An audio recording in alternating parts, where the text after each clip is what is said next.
massive, massive volume at high pressures and high speeds. Okay, so this water now has been basically forced to go into this little tiny gully right here. Okay. At the top of that berm. Oh, right. And see, look at the erosion. Or dump site up there for years, so it wasn't just water. It was garbage. So what happens? So what happens when you have water that has been forced into a little itty bitty tiny area? Okay, moving high speeds, the erosion and the force of what it's going to take with it out of this whole thing is substantial. Okay. That debris out there showing how high the water was. You see it strip these plants right out. Okay. Now, I'm gonna go stand down there. This right here. That first brick that was okay. First rock. This is only 3 feet tall from what the city put in. Okay. This was just the berm, it gave way. 3 feet tall. Now, it was no higher than this before the flood. So just in case you forgot the scope of this, okay, now we have that entire valley's worth of water, okay, being forced to go into a channel that was probably 20 or 30 feet, okay. You went from 100, 20 or 30 feet, which raised the level of the water and also raised the speed of the water. When it came here, it was only 3 feet high. About this high. Okay. And it's not going to be stopped very well, as you know. And if you look here, and you look really close, see these? And you look really close down there, you see that white roof in between the 2 buildings there? That's Del Taco. And if you stand right here in the center, right here, and you look at this, it's an exact straight shot into the Ross Millers. Okay? They didn't have a chance. This was a loaded shotgun with 1 billion gallons of water, maybe more, I don't know. And we're going to show you a little bit down the line that the water level is now being forced through this whole area, okay? And if you see down there the cars that are on 111, they're trying to say that the water was never gone over on the side there. Well, as I'm standing here, I'm only about 9 feet up, foot level. As I'm standing here, the water line's all the way over the top of the buildings. I'm looking over the top of the buildings, okay?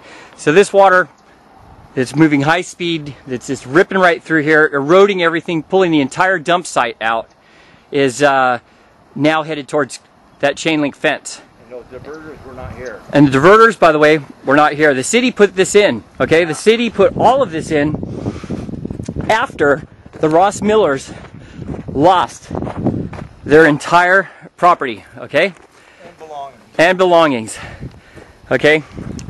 I don't know about you, but there's not a whole lot of walls or anything that can stop, regardless of the construction, regardless of the codes of the walls. When we get down here to Del Taco in a moment and show you this, it wouldn't even matter, because all of this water hit that chain link fence, bound up. It was already completely filled up on the other side of the wall, which we'll show you in a moment. And just to get a scope of this, Chris is going to hold this pipe up, okay? This pipe is, flip it over, Chris.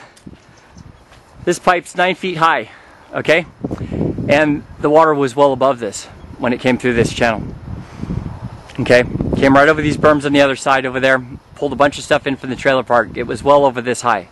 Okay, it's a lot of water. It didn't come down because it was going with the flow of the water. Yeah, okay, so we're back here. We're back on the wash. There's your landmark right there. We wanted to point out up there in the hill where the chain link fence starts to peel off is the floodline level. That's the level of the water where it was, okay, which is the very, very top bluff up there. See the big pile of sand up there? It started at the base of that, okay? And it peeled this chain link fence, okay, all the way down, right here, right here, right here, okay? And you look at this thing, you look at this chain link fence, okay?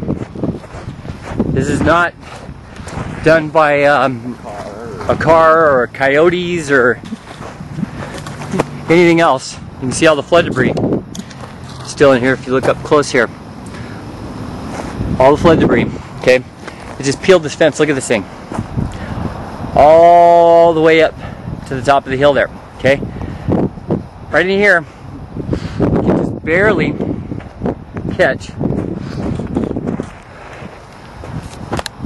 See the walls, and you see the block wall that the city put in. It was only 3 feet high, okay? So the water is, by then, it's going about 50, 60, 70 miles an hour, because remember, it got channeled this whole entire mountain range, and we already showed you up in the back there, okay? Got channeled through, so it was forced to compress up. It's hydraulic. It can only get taller. As soon as it came through here, it was already this high and blasted this whole entire area, okay? As soon as it hit that chain link fence over there, since this chain link fence went in the direction of the flood, it just allowed the water to go straight through, okay? So we're going to show you here. This right here, Chris is going to hold this pole up, okay? This pole, we already know that that level up there is already at least 20 feet above us, okay? This pole right here, it's 9 feet high, okay? And when we put this into perspective here, flip it over, Chris. Okay? We're going to put this into perspective of the level of water that went through. Okay? At this pole height, sorry about that.